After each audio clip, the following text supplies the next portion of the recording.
दोस्तों, आप सभी को मेरे YouTube चैनल में स्वागत है। चलिए एक दिल को छू जाने वाली कहानी शुरू करते हैं। मासूम लड़की से धोखे वाला शादी कहानी सुनने बाद सब्सक्राइब जरूर करना दोस्तों। डॉक्टर अस्पताल के इमरजेंसी वार्ड के एक बेड के पास डॉक्टर राजेश खड़ा था। उसके चेहरे पर गुस्सा और परेशानी साफ दिख रही थी। उसने सफ़ेद कोट पहन रखा था और हाथ में इंजेक्शन पकड़ा हुआ था। वह सामने लेटी लड़की को घूर रहा था जो पिछले एक हफ्ते से अस्पताल में अलग अलग बहाने बनाकर भर्ती हुई थी। कभी पेट दर्द, कभी सर में तेज दर्द, लेकिन टेस्ट रिपोर्ट हमेशा साफ आती थी। डॉक्टर राजेश अपनी काबिलियत और सिद्धांतों के लिए पूरे अस्पताल में मशहूर था। वह इस नाटक को समझ चुका था। उसने इंजेक्शन की सुई को हवा में झटका और सख्त आवाज़ में प्रिया के बाजू को पकड़ते हुए कहा, बाजू सीधा करो वरना मैं यही छोड़कर चला जाऊंगा। प्रिया का पीला चेहरा पड़ चुका था और डरे हुए आंखों के साथ सिकड़ी हुई लेटी थी। उसने कांपते हाथ से बाजू आगे किया। जैसे ही सुई की नोक ने उसकी त्वचा को छुआ, वह जोर से चीखी थी, आह दर्द हो रहा है। डॉक्टर राजेश ने गुस्से से उसे देखा और तेजिया मुस्कुराते हुए बोला, अभी तो सिर्फ सुई चुभी है और चिल्ला रही हो। कल जब पति करीब आएगा तो कैसे संभालोगी?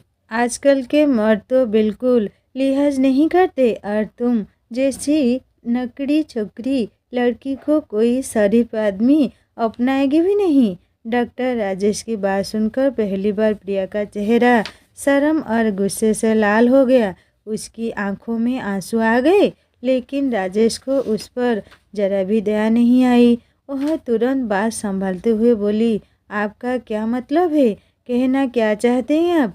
क्या आपको मेरी बीमारी नाटक लग रही है? मुझे तो लगता है कि शायद आपने डिग्री ही नकली ही ली है। अगर आप असली डॉक्टर होते तो मुझे यह कभी ना कहते। आप इंजेक्शन भी इतनी ज़ोर से लगाते हैं जैसे मुझे कोई मासूम लड़की नहीं बल्कि जानवर समझ रहे हो। कहीं आप जानवरों के डॉक्टर तो नहीं है? जानवरों के अस्पताल में नौकरी नहीं मिली तो यहाँ मासूम इंसानों को तकलीफ़ देने आए हैं। तभी तो आपके इलाज में मुझे कोई फ़ायदा नहीं हुआ। कभी पेट में दर्द शुरू हो जाता है, कभी टांगों में तो कभी दिमाग फटने लगता है। प्रिया ने चेहरे पर मासूमियत सजाकर कहा तो डॉक्टर राजेश का गुस्सा भड़क गया। इतना काबिल डॉक्टर अमेरिका से डिग्री लेकर आया और वह उसे ऐसा कह रही थी। राजेश बोला, चुप, बिल्कुल चुप। तुम्हारी असलियत मैं जानता हूँ। खबरदार जो मेरी काबिलियत पर शक किया। जानवरों का डॉक्टर कह रही हो मुझे, या इंजेक्शन ऐसी जगह लगाऊंगा कि किसी को बताने लायक नहीं रहोगी। पता नहीं क्या सोचकर यहाँ डेरा डाल रखा है। वो अपना सामान समेटते हुए कड़वी आवाज़ में बोला था, आज शाम तक अगर अस्पताल से नहीं गई तो सिक्योरिटी गार्ड से कहकर धक्के मारकर निकालूंगा। यह अस्पताल है, कोई मुफ्त का सराय नहीं जहाँ माँ तुम मुफ्त की रोटियाँ तोड़ने बैठ गई हो। यह कहकर राजेश मानने लगा था कि प्रिया के दिमाग में एक विचार कौंधा। उसे अपनी सौतेली माँ मीना की वह धूर्त हंसी याद आ गई जो उसने फ़ोन पर किसी अमीर सेठ से ही की बात की है। लड़की फूल बनने को तैयार है, बस मेरा पैसा तैयार रखना। प्रिया जानती थी कि अगर आज वह अस्पताल से निकली तो उसकी इज्जत और ज़िंदगी दोनों ख़त्म हो जाएगी। उसके पास बचने का सिर्फ एक ही रास्ता था, बहुत घटिया और ख़तरनाक। राजेश वहाँ से मुड़ ही रहा था जब प्रिया ने फैसला कर लिया। उसने तुरंत अपनी कमीज का बटन खुद तोड़ दिया, नाखूनों से अपनी पिंडलियों पर लाल निशान बना लिए जैसे किसी ने टांगे पकड़कर खींची हो। साथ ही गर्दन पर भी खरोंचे बना ली जैसे किसी ने सख्ती से बोचा हो। फिर पूरी ताकत से शोर मचाना शुरू कर दिया, बचाओ, कोई है, बचाओ मुझे। यह डॉक्टर मेरे साथ गंदी हरकतें कर रहा है। प्लीज़ कोई मेरी मदद करो। डॉक्टर राजेश प्लीज़ दूर रहो मुझसे, हाथ मत लगाओ। मैंने क्या बिगाड़ा है आपका? सिर्फ यही कहा कि आपने इलाज से मैं ठीक क्यों नहीं हो रही। अगर मैं आपको पसंद थी तो इज्जत से मुझसे शादी करो। यूं अस्पताल के बेड पर मेरी इज्जत को खराब ना करो।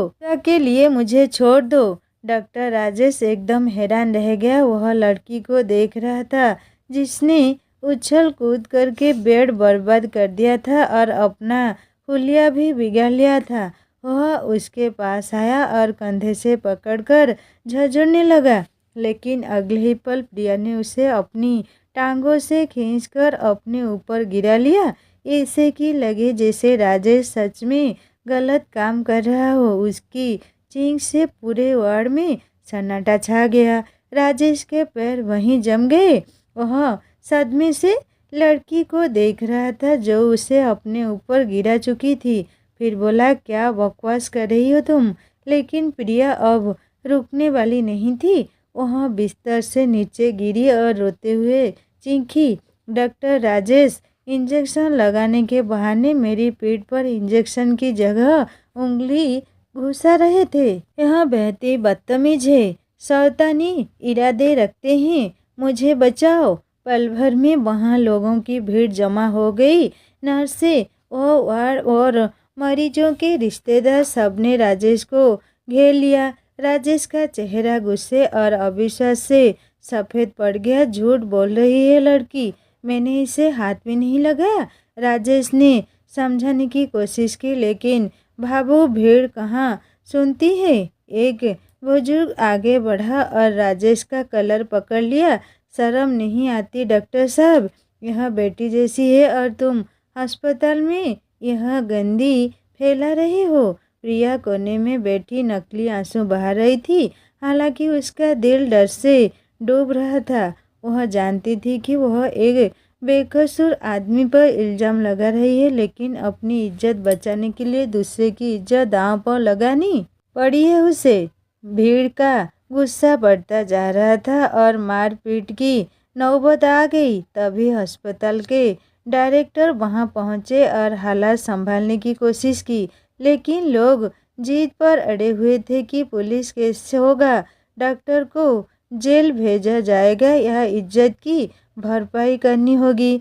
इस लड़की से अभी और इसी वक्त शादी करो, वरना हम तुम्हारा मेडिकल लाइसेंस तो क्या, जिंदगी भी बर्बाद कर देंगे। भीड़ से किसी ने आवाज़ लगाई और बाकी सब ने समर्थन किया। राजेश को लगा जैसे वह किसी बुरे सपने में है। वह शहर का नामी सर्जन था और आज एक साधारण लड़की की वजह से सरेआम बदनाम हो रहा था। उसने प्रिया की तरफ देखा जो चेहरा छिपाए रो रही थी। राजेश की आंखों में इतनी नफरत थी जो सब कुछ जला देना चाहता था। राजेश के पास इज्जत ही तो थी जो उसने बड़ी मुश्किल से कमाई थी। वह प्रिया के पास आया, कंधों से उसे पकड़कर झंझोड़ा और बोला, दुश्मनी क्या है तुम्हारी मुझसे? चाहती क्या हो तुम? मैं तो कभी सोच भी नहीं सकता था कि एक लड़की इतनी गिर सकती है। बताओ कहाँ हैं तुम्हारे घर वाले? मैं तुम्हें उनके पास छोड़कर आऊँगा और तुम्हारी औकात भी बताऊँगा कि कैसे तुमने मुझे पूरे अस्पताल के सामने बर्बाद कर दिया। तुम हो कौन? मेरी ज़िंदगी में हंगामा मचाने क्यों आई हो? सभी सीनियर डॉक्टर ने राजेश को लड़की से दूर किया और कहा, डॉक्टर राजेश बस बहुत हो गया। तुम इस लड़की को मानसिक रूप से परेशान नहीं कर सकते। बेहतर है अपनी गलती मान लो, वरना इस अस्पताल से निकाले गए तो कहीं नौकरी नहीं मिलेगी। राजेश बेबस हो चुका था। ठीक है, उसने दांत पिसकर कहा, अगर तुम सब यही चाहते हो तो मैं शादी करूँगा। मैं मान लेता हूँ कि मैंने इस लड़की के साथ बदतमीजी की। डायरेक्टर और स्टाफ ने मामले को दबाने के लिए पंडित जी को बुलाया। इमरजेंसी वार्ड में के उसी कोने में जहाँ कुछ देर पहले हंगामा था, अब शादी का दृश्य था। कुछ ही देर में शादी संपन्न हुई। लेकिन उसके लहजे की शक्ति साफ बता रही थी कि वह कितने गुस्से में है। प्रिया का दिल जोर जोर से धड़क रहा था। उसे यकीन नहीं हो रहा था कि वह सेठ करण के चंगुल से बचकर डॉक्टर राजेश की कैद में आ गई है। शादी के तुरंत बाद राजेश ने प्रिया का हाथ इतनी सख्ती से पकड़ा कि लगा कलाई टूट जाएगी। चलो मेरे साथ, उसने आदेश दिया और भीड़ को चीरते हुए उसे बाहर पार्किंग में ले आया। बारिश जोरों से हो रही थी, जैसे आसमान भी इस बेमेल रिश्ते पर रो रहा हो। राजेश ने प्रिया को कार की आगे वाली सीट पर धकेला और खुद ड्राइविंग सीट पर बैठकर टायरों की चीख के साथ कार सड़क पर दौड़ा दी। पूरे रास्ते कार में मौत जैसा सन्नाटा था। सिर्फ बारिश और वाइपर की आवाज़ थी। प्रिया डर से कोने में सिकुड़ी हुई बैठी थी और चुपके से राजेश को देख रही थी। उसके जबड़े बिछे हुए थे और माथे की नसें उभरी हुई थी। प्रिया को पहली बार लगा कि उसने शेर के मुंह में हाथ डाल दिया है। लेकिन फिर सौतेली माँ का चेहरा याद आया तो सोचा कि शेर का गुस्सा सिद्ध की नोच खसोट से बेहतर है। आधे घंटे के बाद कार एक अच्छे इलाके के सुंदर लेकिन सुनसान घर के पास में रुकी। राजेश कार से उतरा। प्रिया बोला, दरवाजा खोला और बाजू पकड़कर बाहर खींचा। अंदर चलो। उसकी आवाज़ ठंडी और सख्त थी। प्रिया बारिश में भीगती हुई उसके पीछे घसीटती गई। घर अंदर से बहुत साफ सुथरा और आधुनिक था, लेकिन उसमें सुना सुना सा था, जैसे यहाँ कोई खुशी से नहीं रहता। राजेश उसे सीधे अपने बेडरूम में ले गया और अंदर धकेलकर दरवाज़ा बंद कर दिया। प्रिया के कपड़े बारिश से गीले थे और वह ठंड से कांप रही थी, लेकिन राजेश को उसकी हालत पर दया नहीं आई।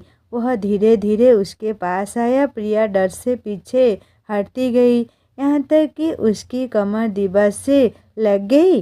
राजेश ने एक हाथ दीवार पर रखकर रास्ता रोका और दूसरे हाथ से उसका चेहरा ऊपर किया। उसकी आंखों में क्रूरता थी। तुमने क्या सोचा था? तुम पूरे अस्पताल के सामने तमाशा लगाओगी, मेरी इज्जत उछालोगी और मैं तुम्हें फूलों का हार पहनाऊंगा। प्रिया की जीभ तालू से चिपक गई। वह कुछ बोल ना सकी। राजेश ने अचानक उसका बाजू छोड़ा और झटके से बेड पर फेंक दिया। प्रिया संभली भी नहीं थी कि राजेश ने झुककर ट्राउजर के ऊपर से ही प्रिया की टांग पर इतनी जोर से चुटकी काटी कि उसकी चीख निकल गई। यह साधारण चुटकी नहीं थी, यह राजेश के बदले की पहली किस्त थी। दर्द की लहर पूरे शरीर में फैल गई। राजेश सीधा हुआ और उंगली उठाकर धमकते हुए बोला, यह दर्द याद रखना, क्योंकि अब तुम्हारी असली सज़ा शुरू होती है। मैं तुम्हें ऐसी ज़िंदगी दूंगा कि मौत की भीख मांगोगी तुम, लेकिन मौत नहीं मिलेगी। तुम जैसी लड़कियों को मैं अच्छे से जानता हूँ। तुम अस्पताल में इसलिए आई थी कि किसी अमीर डॉक्टर को फंसाकर उसे अपने इशारों पर नचाओगी, लेकिन मुबारक हो, तुम्हारा पाला डॉक्टर राजेश से पड़ा है, जो तुम्हारे सारे सपने चूर चूर कर देगा। अस्पताल में जो तुमने मेरे साथ किया, ज़बरदस्ती मेरी ज़िंदगी में घुस गई हो। तुमने अभी मेरा गुस्सा देखा ही नहीं है। प्रिया को अब डर लग रहा था। वह इतनी कांप रही थी जैसे पेड़ की डाल पर कोई पत्ता हवा में झूल रहा हो। उसे इतना डर था कि कहीं गुस्से में यह आदमी उसकी जान ही ना ले ले। यह कहकर राजेश कमरे से निकला और बाहर से दरवाज़ा लॉक कर दिया।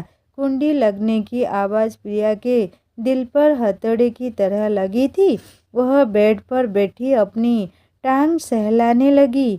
जहाँ राजेश ने चुटकी काटी थी, वहाँ अब नीला निशान पड़ चुका था। आंसू उसके गालों पर बहने लगे, लेकिन यह आंसू सिर्फ दर्द के नहीं थे, बल्कि एक अजीब सुकून के भी थे। प्रिया ने कमरे का मुआयना किया। यह आरामदेह कमरा था, नरम बिस्तर और सबसे ज़रूरी, यहाँ वह सुरक्षित थी। शुक्र है भगवान, उसके फुसफुसाते हुए कहा। यह जेल है, लेकिन उस कोठरी से बेहतर है जहाँ सौतीली माँ मुझे बेच चुकी थी। प्रिया को याद आया कि कैसे उसके पिता की मौत के बाद मीना ने उसकी ज़िंदगी नर्क बना दी थी। घर का सारा काम करवाने के बाद भी पेट भर खाना नहीं मिलता था। और फिर वह मायूस दिन जब उसने मीना को फ़ोन पर बात करते हुए सुना कि लड़की जवान है।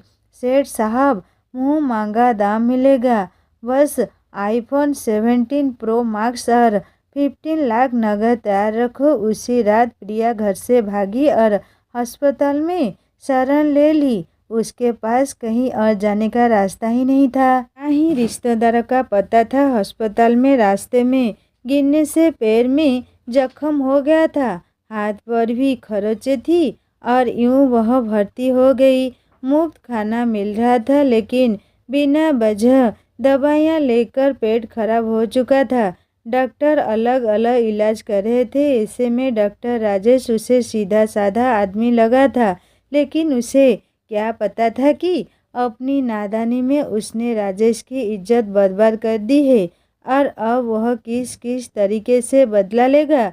वह जानती थी कि राजेश उसे धोखेबाज और बदजलन समझ रहा है और शायद वह हक पर भी है, क्योंकि प्रिया ने जो किया वह कोई शरीफ लड़की नहीं करती। लेकिन इज्जत बचाने की लड़ाई में नैतिकता के नियत अक्सर कुचल जाते हैं। प्रिया बिस्तर से उतरकर कालीन पर बैठ गई। उसे बेड पर बैठने की हिम्मत नहीं हो रही थी। उससे लग रहा था कि यह बिस्तर उसका नहीं है।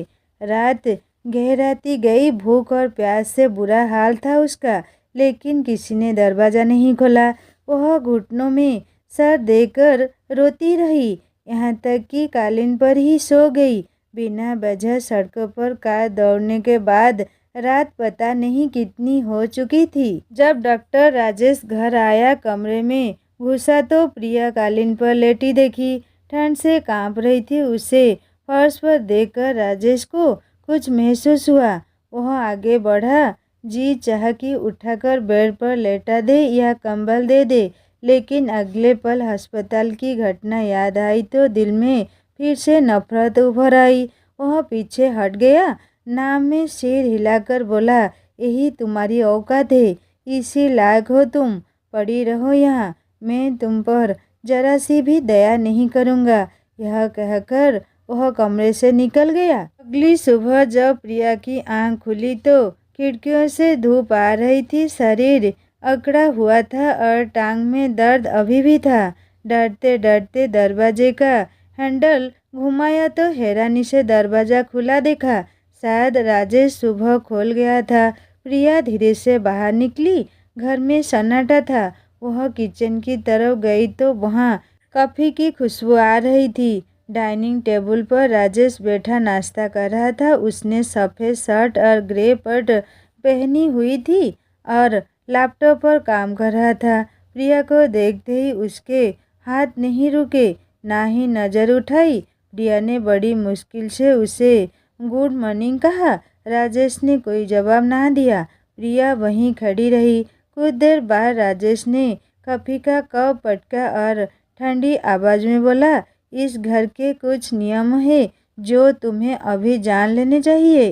वह अभी भी स्क्रीन देख रहा था। पहला नियम, तुम मेरी पत्नी सिर्फ कागज़ों पर हो, हकीकत में तुम्हारी कोई हैसियत नहीं है, एक कैदी से ज़्यादा नहीं।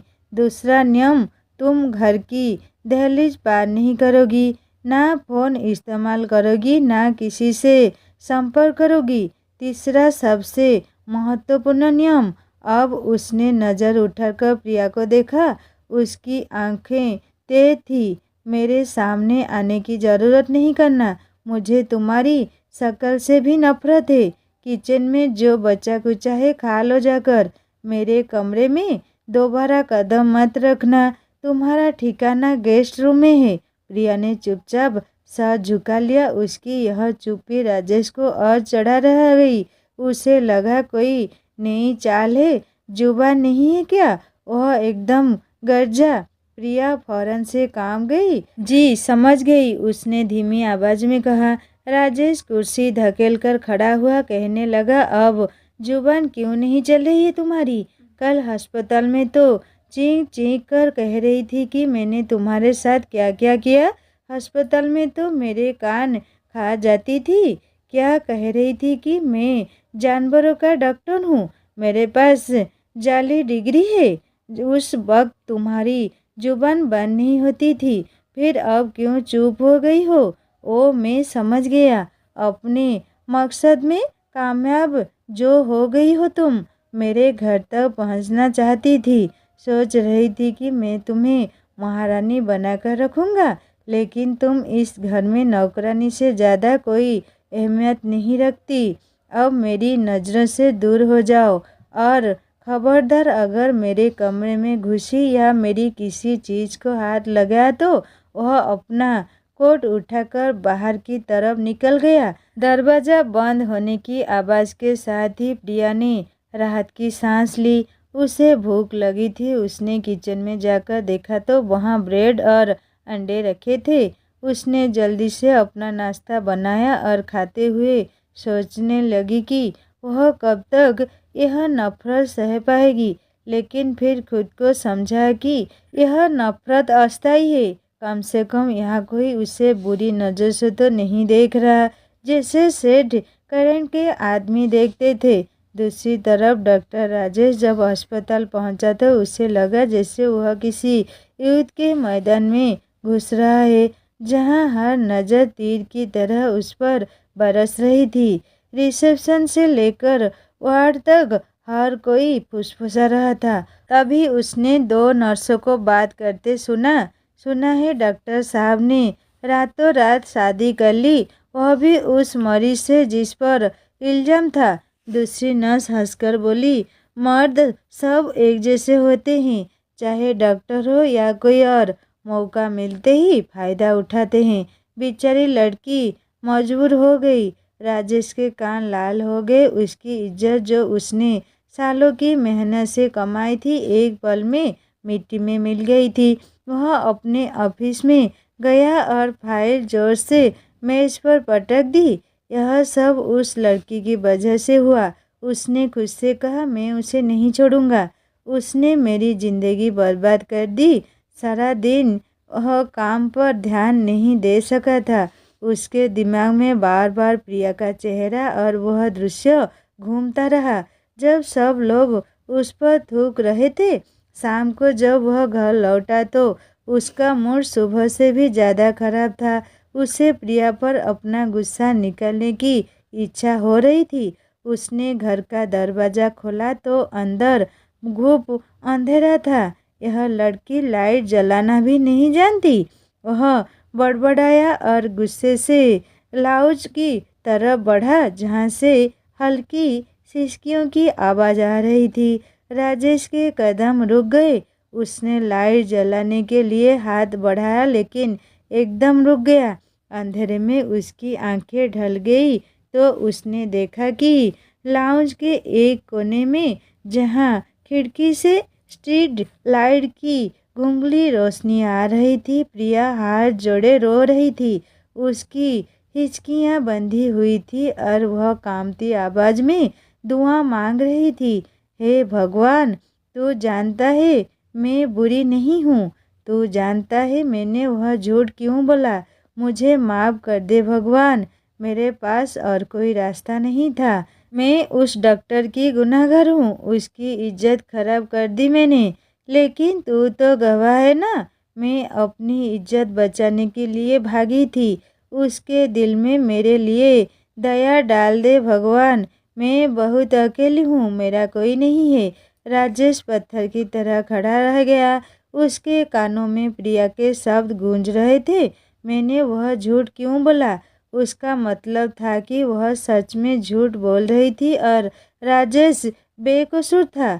यह जानकर उसे गुस्सा आना चाहिए था कि उसका शक सही निकला, लेकिन प्रिया की आवाज़ में जो दर्द और लाचारी थी, उसने राजेश के गुस्से पर पानी फेर दिया। लड़की जिसे वह चालाक और धोखेबाज समझ रहा था। उस वक्त भगवान के सामने गिड़गिड़ाकर अपनी पवित्रता की गवाही दे रही थी और अपने गुनाह का कुलनामा कर रही थी। राजेश को पहली बार एक अजीब उलझन हुई।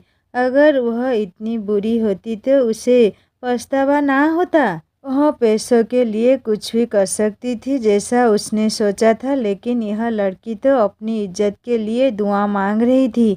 राजेश ने चुपचाप अपने जूते उतारे ताकि आवाज ना हो और धीरे कदमों से अपने कमरे की तरफ चला गया।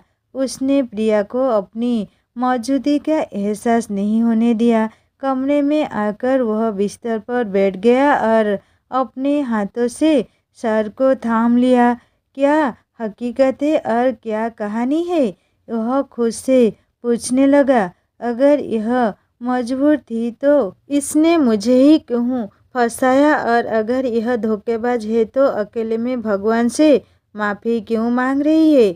डॉक्टर राजेश, जो इंसानी शरीर को चीर फाड़ कर बीमारी ढूंढने में माहिर था, आज एक लड़की के चरित्र और हालत की यहाँ सुलझाने में नाकाम हो रहा था। उस रात घर में अजीब सी खामोशी रही। प्रिया यह प्रार्थना की चटाई पर रो रो कर सो गई और राजेश अपने कमरे की छत को घूरते हुए जागता रहा। अगले कुछ दिनों में घर में एक अजीब तनाव और सन्नाटा छा रहा। प्रिया छाया की तरह घर में घूमती और राजेश के आने से पहले अपने कमरे में बंद हो जाती। लेकिन अस्पताल में तूफान अभी थमा नहीं था।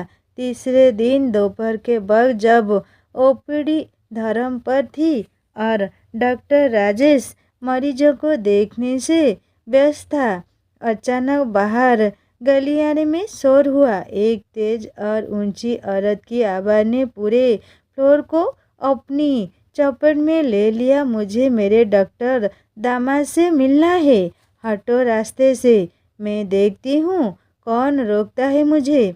राजेश के माथे पर बल पड़ गए। उसने सर उठाया ही था कि दरवाज़ा धड़ाम से खुला और एक मोटी तगड़ी औरत जिसने चटकली रंगों का सूट पहना हुआ था और मुंह में पान दबाया था, अंदर घुसी। यह प्रिया की सौतेली माँ मीना थी, जिसकी आंखों में लालच और धोखा साफ झलक रहा था। राजेश अपनी कुर्सी से खड़ा हो गया।